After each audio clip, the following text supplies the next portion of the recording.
اردو کہانی گھر میں تمام دوستوں کو خوش آمدید۔ ہماری آج کی کہانی ہے تازہ کھیر۔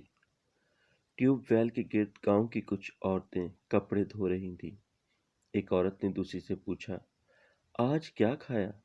اس نے جواب دیا، کوئی 1 مہینہ پہلے کھیر کی دیگ اتاری تھی، اس دن سے روزانہ کھیر ہی کھا رہی ہوں۔ ایک عورت کے کان میں یہ بات پڑی تو اس نے سوچا، میں بھی ایسا ہی کرتی ہوں۔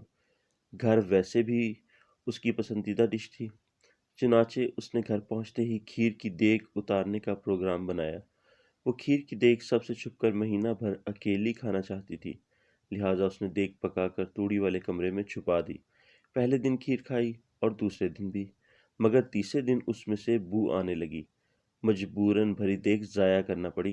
اگلے دن جب وہ ٹیوب ویل پر پہنچی تو کپڑے دھوتے ہوئے کسی عورت نے اسی عورت سے پوچھا کہ آج کیا کھایا؟ تو اس نے پھر وہی جواب دیا، 1 ماہ سے روزانہ کھیر کھا رہی ہوں۔ وہ اس کے پاس گئی اور حیرانی سے کہنے لگی، بہن میں نے تو 2 دن کھائی، تیسرے دن اتنی شدید بو آنے لگی کہ مجبوراً ضائع کرنی پڑی۔ تمہاری ہمت ہے بھائی، جو 1 ماہ سے کھائے جا رہی ہو۔ وہ عورت اس کی بات سن کر ہنس پڑی، کہنے لگی، میں نے 1 ماہ پہلے کھیر کی دیگ اتروا محلے کے ہر گھر میں بانٹ دی تھی۔ اس کے بعد سے روزانہ جس کسی گھر میں کھیر پکتی ہے وہ میرے گھر بھی بھجوا دیتا ہے۔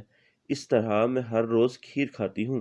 تو دوستو، دوسروں کے خوشی غم میں شریک ہوں، راہ چلتے لوگوں کو سلام کریں، عزیز و اقارب میں خاص وقت نکالیں، محفلوں اور دعوتوں کا رواج عام کریں، معاشرے کی فلاح و بہبود پر خرچ کریں۔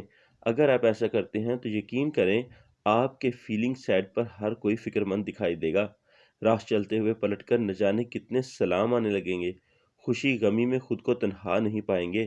مشکل مواقع پر عزیز و اقارب اپنی جمع پونجی سے بالکل اسی طرح آپ پر خرچ کریں گے جیسا کہ آپ نے کیا ہوگا۔ آپ کو ہر محفل، ہر دعوت پر مدعو کیا جائے گا۔